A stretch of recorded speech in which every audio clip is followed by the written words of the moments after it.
Le travail était immense parce que la première des choses, il fallait parler de quelque chose qui est difficile. Donc l'approche même n'était pas facile. Et parler à quelqu'un de la terre, ce n'est pas une chose facile. Va-t-il te rejeter? Va-t-il t'écouter? C'était d'abord un premier défi pour nous. Et c'est pourquoi nous avons recruté nos agents, des fils de chaque village, de sorte qu'ils puissent d'abord être acceptés, parce que c'est les enfants du village, et eux, connaissant bien les problèmes du village, ils seront abordés. Donc le recrutement d'abord, ça a été la première méthode, recruter des fils de chaque village, qui savent lire et écrire.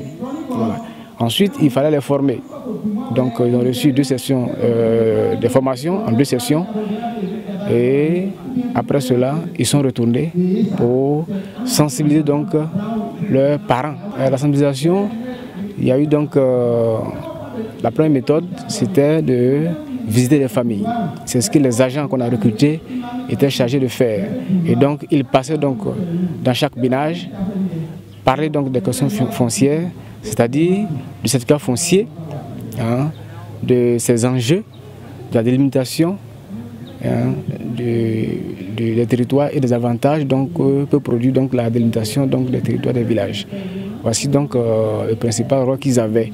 Et donc pour leur travail, ils devaient donc laisser des signes sur chaque ménage pour qu'on puisse se rendre compte de l'effectif de leur travail. Ensuite, l'autre méthode, c'était de faire des regroupements qu'on a appelés animation de masse.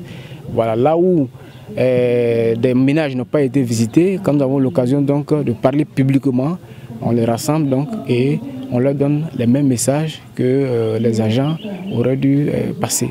Aussi, lorsque nous n'avons pas organisé des réunions et que nous avons l'information qu'il y a une réunion qui se tient dans un village, alors on profite de ces occasions-là pour passer encore les messages.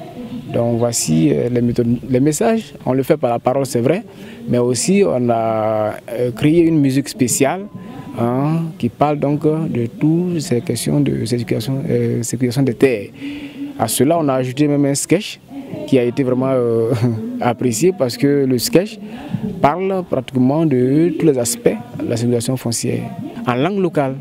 Les radios, effectivement, ont été d'un grand apport dans cette histoire.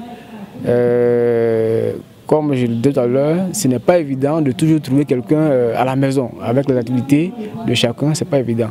Donc là où l'animation des masses n'a pas pu toucher, la radio qu'on peut écouter partout a servi effectivement à toucher un plus grand nombre de personnes.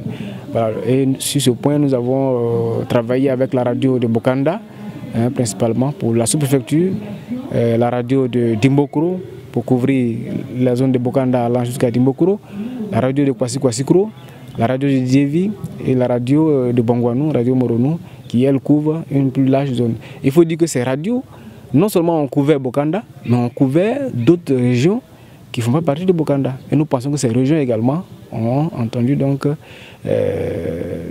toutes ces questions sur donc, la sécurisation foncière. Nous sommes satisfaits parce que quand nous regardons les intentions, par exemple, qu'on a voulu, qu'on s'est fixé, parce que demander un certificat foncier n'était pas évident à Bokanda. Donc nous avons mis notre énergie dans l'intention, ceux qui ont l'intention de demander. Le premier objectif, c'était de faire une massification des demandes de certificats fonciers. Alors on a pu obtenir 65 demandes de certificats fonciers, alors que depuis l'existence de Bokanda, jusqu'à ce jour, on n'avait que 65 demandes. Et avec la campagne de sensibilisation, sur 2 mois, on a eu 63 demandes. Donc nous avons pensé que c'était bon. Aussi, nous avons pu obtenir la délimitation, l'engagement à la délimitation de tous les villages de Bokanda. Aujourd'hui, on peut dire que tous les villages de Bokanda sont engagés à la délimitation, des liens sont déjà ouverts. Au niveau des CF collectifs, on a eu également un grand nombre, seulement au niveau des CF individuels, comme nous avons prévu, comme ça se prédisait, il n'y a pas eu d'engagement. Donc, de manière générale, les gens préfèrent faire le certificat foncier en famille ou, voilà, ou collectif. Voilà. Donc ça aussi c'était quelque chose qu'il fallait vérifier et nous avons pu vérifier cela. Donc en termes d'intention de demande, on voulait vérifier cela et effectivement il y a eu assez d'intention de demande. Aussi l'indicateur qui était aussi important, c'était la cohésion sociale. Effectivement, nous pensons qu'il y a eu création de cohésion sociale. Je prends un exemple tel que le village de Aérocro, où les agents formés sont partis, ils n'ont pas pu travailler. Parce qu'ils ne pouvaient pas parler aux gens, il y avait des conflits, ils n'avaient même pas la possibilité de parler à quelqu'un. Ils nous ont fait appel, nous sommes allés faire une animation de masse, nous avons parlé aux villageois. Et séance tenante, le chef même s'est engagé à demander un certificat foncier et il a engagé le village à demander un certificat foncier. Et à partir de là, nos agents ont commencé à travailler, le village s'est retrouvé. Donc nous pensons qu'il y a eu beaucoup de villages comme ça et c'est un facteur effectivement de cohésion sociale. La population s'est engagée à la certification des terres. Partout où nous sommes passés, en tout cas chaque fois qu'on finissait d'intervenir, on sentait qu'il y avait un changement de mentalité, donc sûrement un changement de comportement qui va donc amener à sécuriser effectivement les terres. Donc pour nous, il y a un véritable changement. Vous arrivez dans n'importe quel village de Bokanda, vous parlez de ces questions, ils vont vous donner des détails, même vous serez surpris. Donc je pense que la population, il y a une satisfaction. Nous sommes en relation avec le ministère de l'Agriculture justement, où nous passons chaque fois pour vérifier est-ce que ceux qui ont montré l'intention de faire, est-ce qu'ils sont vraiment passés. Voilà, donc il y a un schéma qui est prévu, seulement que le programme, le contrat que nous avions a pris fin, donc il sera question pour nous de renouveler cela afin de pouvoir avoir les moyens donc, et entrer dans les villages comme auparavant, sillonner pour comprendre les engagements non respectés par exemple, qu'est-ce qui a fait qu'il n'a pas pu respecter son engagement et puis voir ce qu'on pourrait faire. Voilà. Sinon nous avons bien l'intention de continuer de faire un suivi effectivement pour voir comment est-ce que la population se comporte après notre passage et après leur engagement par les intentions manifestées. Voilà, nous avons bien l'intention de le faire.